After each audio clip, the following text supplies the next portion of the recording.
Thank you for tuning in to Ride and Steel. In December of 2013, my small community of Bath, Maine suffered the loss of a teenage girl by the name of Jessica Holman.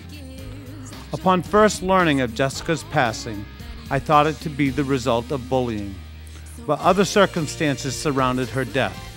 I was hearing things that I must admit I was oblivious to.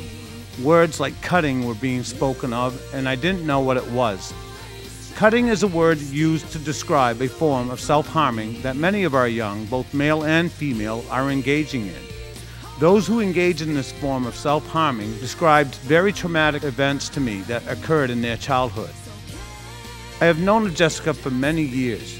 She was a cheerleader and a dancer, and she always had a big smile, bright eyes, and a wonderful personality. So I was taken aback by her suicide. When I attended her funeral, I couldn't help but think as I looked around at the hundreds in attendance as to how so many knew of her self-harming, yet no one seemed to know how to deal with it. So I decided to organize an event called Skatin for Jessica at a local skate park here in Bath, Maine, to somehow break the stigma around this very complex disorder. I wanted to rally the community around our young and let them know that we are aware of this issue and we're ready to learn more about it. You are always trying to steal things away from me. He's always been the one that's on my mind. So can you just be a good friend at this time? Hello and welcome back to Ride and Steel, here with Todd Sanders. I'm Steve Marois. Today we're in the Bath Youth Meeting House and Skate Park for Skatin for Jessica. Jessica was a 16-year-old young lady from this community. Todd actually knew her when she was a little girl, dancing on teams that my wife organizes, as well as cheerleading for the youth football program and things like that. And so when I heard that Jessica had passed away and that she had issues with bullying and self-harming, I decided to pitch the idea of throwing a special event here in my own community. So you've been here a few minutes. You've seen what's going on. We got people dancing. The Bayo Twins are here. The band The Resistance is here. Aaron Nato is here. What do you think so far, Todd? You know, I think it's a tough topic. I mean, it's tough to talk about what I do for professionally. I deal with this stuff as well. I think again, we're, Ride and Steel stepping a little bit outside of what we're our norm, but doing the same thing that we do when we cover motorcycle events, bringing awareness. And I think the biggest thing, the most important thing is for those students or those young kids or even adults. It happens to adults as well, but they just feel that they don't have control over their life, or they don't. The only control they have is to harm themselves and feel the pain, to know that they have some kind of control. It's a horrible, horrible situation. And if we can make anybody watching that may be going through that or have a friend, that's the other thing. Empower bystanders, empower your friends. If you have a friend who you know is doing something that's harmful to themselves, let an adult know. There are some wonderful people here from the various organizations I mentioned earlier that I want for you to interview and, introduce the people watching to them, okay? Sure. Thank you very much. Thank you. Standing up here with me is Crystal Holman, all right? Can we have a big hand for Crystal? Gotta say, it's really wonderful to look around and see all the young people here and all the adults here as well to support them. Crystal recently lost her daughter, Jessica. And when I heard of this news and heard about what Jessica was experiencing and stuff, I immediately felt compassion for her because I knew this girl when she was a little kid. Over here at the front table is Lisa Bryant, and she has some cheering photos, and that's where I knew Jessica. And she was this bright-eyed kid with a big smile and a personality that was quite impressive actually for a young lady, and I remember that. And then suddenly I hear about this teenager that passes away, and when I realized who it was, it really hit me. I figured, I'd look into this and find out what was going on, and I had discovered that there was some self-harming involved going on. And I know nothing about this self-harming thing. It threw me. I couldn't understand it. It didn't make any sense to me. But I knew something inside me was saying, we got to do something about it. And so we need to talk about this. We need to bring awareness about it. And I need to learn what is happening to our young people. Okay, now I know bullying is definitely a serious issue. And events like this helps stop bullying, because hopefully these young people are all meeting each other and recognizing the fact, if they are being bullied, that they have other people that they can relate to right here, and now they are no longer feeling alone. And all the rest of you that showed up here to support this, this is what it's all about. We show up as a community and we let our young people know that we do care about them. We may not understand what they're going through entirely, but we care about them, and that's why we're here, to listen to music, to eat food. We're going to have giveaways and raffles and show the love, bottom line. And that's what it's all about. We got organizations such as Mike here, Big Mike in the black shirt, right? Keeping kids safe. He's an advocate for anti-bullying like we are. So it's a relationship that we've developed through the past couple of years. We got CASA here from our own community, Communities Against Substance Abuse. Some people from Sweetser here. We got Stacy, who is a crisis clinician, who's here from Sweetser. There's a table full of information about self-harming, bullying, the laws on bullying. We have a special gift that we would like to give to Crystal. This mirror was donated by Coastal Glass. And then I asked Jessica to use her skills to do this etching. And it has a beautiful profile picture of Jessica on there, and this is for Crystal. And on the bottom, it says, "Riding for a Cause," in loving memory of Jessica Holman, 1999 to 2013. Is it beautiful or what?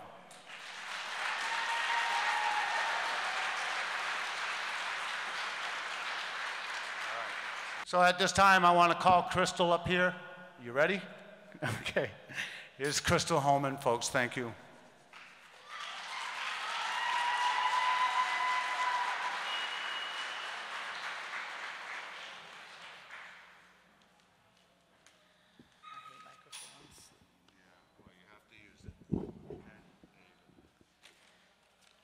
Hi, everyone.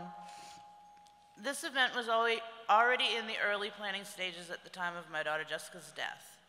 It was a Bikers Against Bullying event. Then Steve heard about Jessica. He spoke to me and asked if we could meet.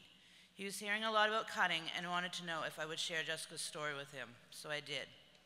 Through that meeting and our talks, the direction of the event changed. Steve feels, and I agree, that our young people need more support and more help. Bullying. It's a complicated issue. Do I believe Jessica was bullied? Yes. Do I believe Jessica was a bully? Yes. I think it often goes both ways. It's so easy to hide behind our electronic devices, our phones, computers, our social media, Facebook, Tumblr. We become desensitized. We can't see the pain that we're causing. An insult becomes public. A rumor spreads to hundreds in minutes. It's too easy to hurt each other, and we may not even know it. Cutting, self-harm. 2 years ago, I knew next to nothing about it. Now I still don't know enough, but I know more than I want to. Jessica cut for the first time in a group. They just wanted to try it. But as Jessica started to have some problems, depression and pain, she turned to cutting regularly. There are many reasons people cut. One is to cause yourself physical pain to try to stop the emotional pain. One is to try to let out the inner pain by causing the physical pain. Yet another reason is to feel anything when you feel so numb inside. Jessica cut for all those reasons and probably other reasons as well. But she wanted to stop, and sometimes she did, for weeks at a time. She learned about triggers and coping skills. Triggers are things that bring on the urge to cut, things that upset you. Talking to an ex, fighting with a friend. Coping skills are things that you use to avoid cutting, things that make the urge go away, that make you feel better. Listening to your favorite song, a soothing bath, or her favorite, hugging a cat. Bullying and cutting are both big problems in our world today. More events such as this are needed to happen. We need to help and support each other. I want to thank Steve for setting this in motion, and thanks to everyone who helped put it together. And I want to thank you all for attending, and hope you have a good day.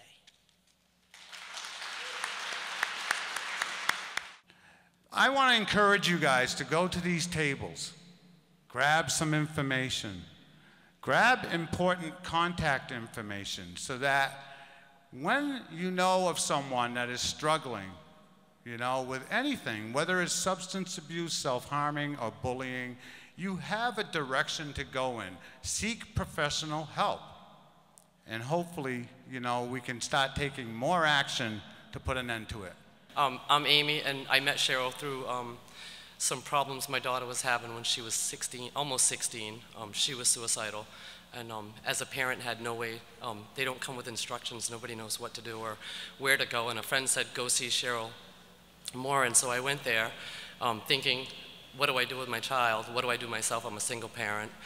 And Cheryl shared so much with me. She had previously lost her son to suicide, and she now teaches, the name of her organization, it's the JD Foundation. Her son was Joey Day, and she teaches tons of skills on awareness of suicide and prevention of suicide, and not just for teenagers, but for everybody. And there's a website, thejdfoundation.org, and she does lots of speeches at lots of schools, lots of organizations, and travels throughout Maine. And hopefully the organization just keeps growing and becoming more aware. Thank you, Amy. So remember, all right, go to the jdfoundation.org and visit these people at the tables. I want to thank the Vayo twins for being here today. They have been absolutely wonderful in supporting Bikers Against Bullying and participating in a lot of our events, if not everyone that we've put together. And of course, we got our friends of the Resistance here, the incredible group of young people that can really rock this floor. You're going to have a lot of fun with them. And then our own, very own Aaron Nadeau is coming. Please take the time to introduce yourselves to each other. Make some friends here. Thank you. Bath Dance Explosion. Let's hear it for them. Can we go thrift shopping?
I also had a problem with self-harm, but I've gotten over that, and I want you guys to know that it's not impossible to get over it.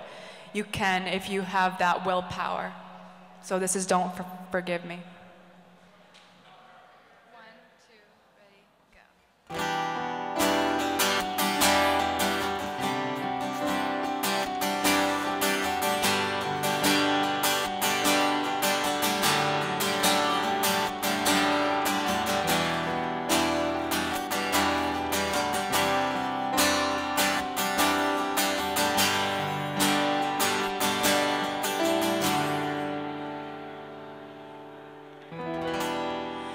When morning comes, my eyes are numb, and I can't find a reason for what I have done.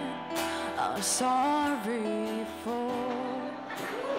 I'm here with Aaron Nadeau. I've known Aaron ever since he was a young man, playing farm league baseball, and now look at him, he's grown up. He's a musician. He's donating his time here today for Skatin for Jessica. You know, Aaron, you're looking around, you see all of these young people here, you know, and you've been helping me out a lot. And I guess I want to know, you know, what you think about all this, about what Ride and Steel, about Bikers Against Bullying and Skatin for Jessica event. Could you please, you know, share that with me? Yeah. I think it's awesome. The town of Bath is gorgeous. It's got a crazy little scene of musicians and just different ways that express art. I went down to the Bath studio, Bath Dance Studio last night and saw some amazing dancing. And there's a lot of awesome stuff in Bath, and Riding Steel just kind of, you guys broadcast it, and Steve, my buddy Steve, is filming in there, and he's fantastic. And I think more people need to come out and support, because there's a lot of different outlets of art in Bath, like the skate park and Riding Steel. What's your experience, or what do you think of the bullying situation that's occurring today with our young, you know, and the self-harming thing, especially, Aaron? What's your thoughts on that? I don't know. It's not, I really don't like it. It makes me really sad.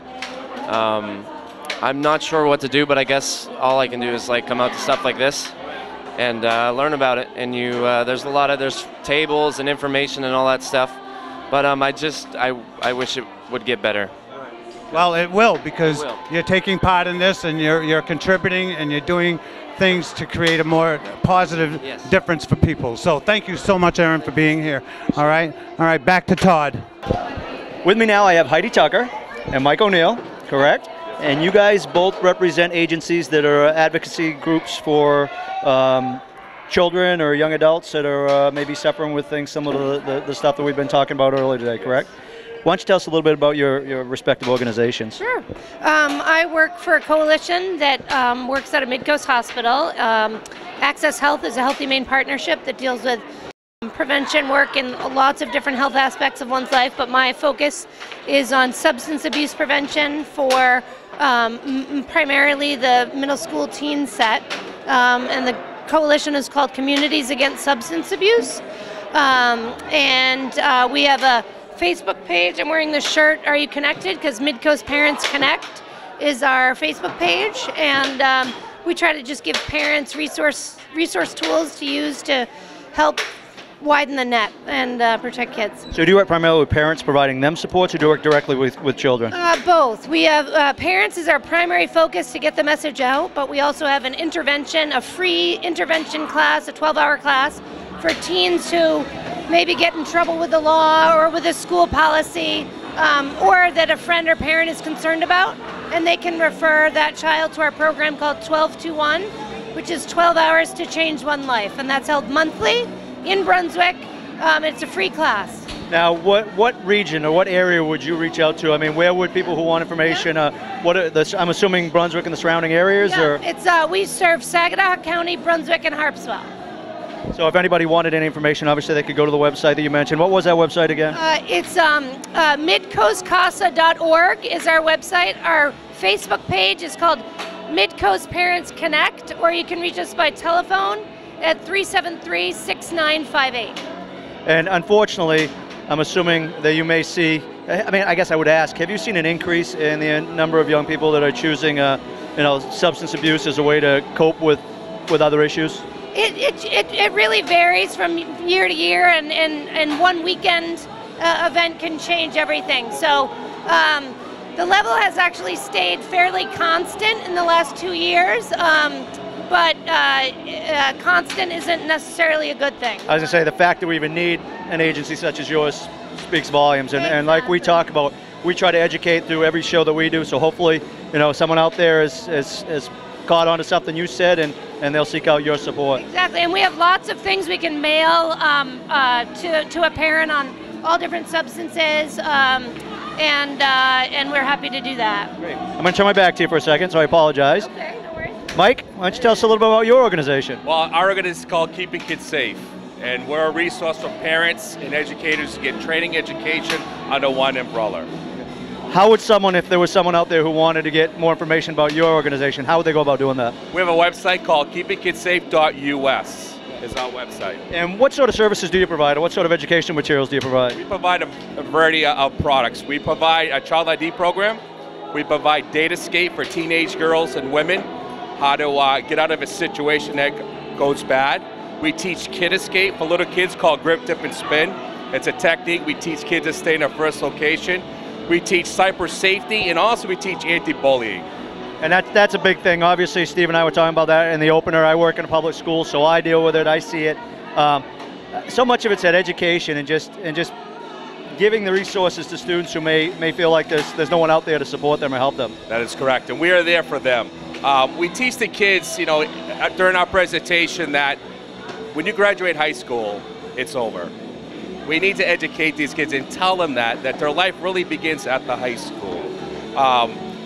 What you're experiencing right now, it's going to be over, and your life will begin. And we have a really powerful program. We just got done teaching it in Gray New Gloucester High School, and we're going to the high schools hopefully and start teaching it throughout the state. So if there is any educators out there who are watching the show and might like to tap into your resources, they can find you at the website? Absolutely. Once again, our website is keepingkidsafe.us, and please give us a call. We want to come to your school. Sounds good. Now, how did you guys get involved in this event today? How did you find out about this, or how did you, what brings you here today, I guess I would say? I know Steve through public access television, BCTV, and we do a program called Public Health and You, and he's been a supporter of CASA, showing PSAs and all kinds of programming for us, and knows that the resources that we have can help kids as well as parents. Peer pressure comes in all forms, whether it's bullying or pressure to engage in risky behaviors around substance abuse, so he reached out. And how'd you get here? From Steve. Steve Marois, the network guru. Steve, right. Wonderful guy. I love his passion about anti-bullying, his message. We did a couple events together with Betty Reynolds from Big Moose Harley, and Betty has been a big advocate for keeping kids safe and helping us. So I want to partner up with Bikers Against Bullying and Riding Steel to get the message out that, listen, we're here for these kids to help them be given avenues that they can turn to. Right, and I think that's the message we're trying to send. Anybody that's out there watching, if you're one of those individuals who may be going through something like this, there are people out there who are concerned. There are people out there who want to step up and help you. Ask, I guess. Just don't suffer in silence, I guess, is the... Yeah, just call. Make that phone call. It'll be the best phone call you'll ever make. And I think your message is very strong that, you may be in a tough situation now, but situations change, and everything can get better, so... It will get better. Anything else you want to add? No, that's about it, really. Thank you very much for giving us the opportunity.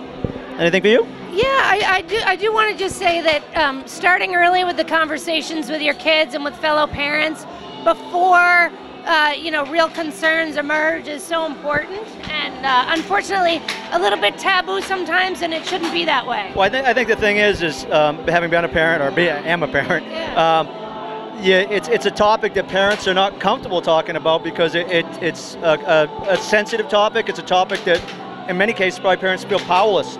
They don't have the power, know how to talk about something like that, and like anything, if you don't say the right things, you can always make it worse. And I think that's the big thing, education. I keep beating that education drum, but and seeking out qualified resources such as what you two bring to the table. So thank you very much. Thank you for having us. Thank you. Thank you. Good job. All right, well, thank you, Todd. I'm here with Crystal Homan now. Crystal is the mom of Jessica Homan, the young lady that is the inspiration behind the organizing of Skatin for Jessica. So Crystal, you know, you came here today. What are you thinking? What do you feel? I mean, the turnout's been awesome. I think it's wonderful. I know almost everyone here. I know these kids. I've known these kids Jessica's whole life, and it's great to see everybody having fun. Yeah. So you got to see some dancers, I you know, did. perform. What'd you think of that? I love the dancing. It made me cry. One of my favorite things was watching Jessica dance. So we're here for bullying, and we're here for bringing awareness to self-harming and all of this. And now that you've lost your daughter, you want to make a difference, right? I do. Okay. So what type of actions do you see for yourself in the future? You know, I'm not really sure at this point, but I do want to at least keep reaching out to the young people that I do know to let them know that they can come to me. And they have been. They really have been. What we're going to try to do is continue to organize events like this and continue to keep bringing more and more information out so that we're better educated on how to deal with these very complex issues of bullying and self-harming. I think resources are really hard to come by, so I think events like this with those resources available is going to be huge. We're here at the Bath Youth Meeting House and Skate Park. It's a wonderful facility here. I think it's one of only two in the state of Maine where it's an indoor skate park for skateboarders. They have pool tables, games here for these kids to play. They have karaoke nights, open mic nights. I mean, what a wonderful hub for our young people. Don't you agree? Yeah, and she loved the skate park. She was really helpful in trying to get the location changed, and she loved coming here. She never skated. She just liked the feeling of being around the other kids. So, you know, if you're watching this program and you know someone that's harming themselves or being bullied, you know, get a hold of us at Ride and Steel. There's so much information out there that we could share with you so that you have a sense of direction to go in and that you don't feel alone. So thank you so much, Crystal, for taking a minute to talk to me. Thank you, Steve. All right, and you have a wonderful day, all right? You too. All right, I'm here with Cassandra Brown. Yes. And she is the director of the Bath Youth Meeting House and Skate Park, and the one that I've been working very closely with to organize Skatin for Jessica. Always been my vision and the community's vision to have this not just be a teen center, but a community teen center. So having not only the kids that come here regularly, but kids that we don't see all the time, and then having such an outpouring of support and compassion from the people in our community just means so much to me, and I know it means a lot to the kids that come here too. So you can always like us on Facebook. It's the Bath Skate Park and Teen Center. You can call us at 443-8750 or visit our website www.bathskatepark.com. Ain't going back. Long lovers and wasted time. You said your grace and I said Footsteps in alleyways speaking to me, counting down the hours until I finally free with you by my side. Todd, you got to interview people from CASA and keeping kids safe. Yep. Good day today. Good day. I mean, it's like we said at the beginning, it's education and getting the resources that are available out into the schools or out into the communities where they can do the most good. Listen, folks, I want to thank you all for tuning in to Ride and Steel. Catch us next week at 11 a.m. on Time Warner, and you can also see us on YouTube now. And I'm hoping that the next time they see us, it'll be green and not white outside. This might be the first event we've covered in February before. There you go. There you go. Thank you for watching Ride and Steel, folks. Hi, I'm Daniel Saxby, and you're watching Skatin for Jessica. Thank you for watching Ride and Steel.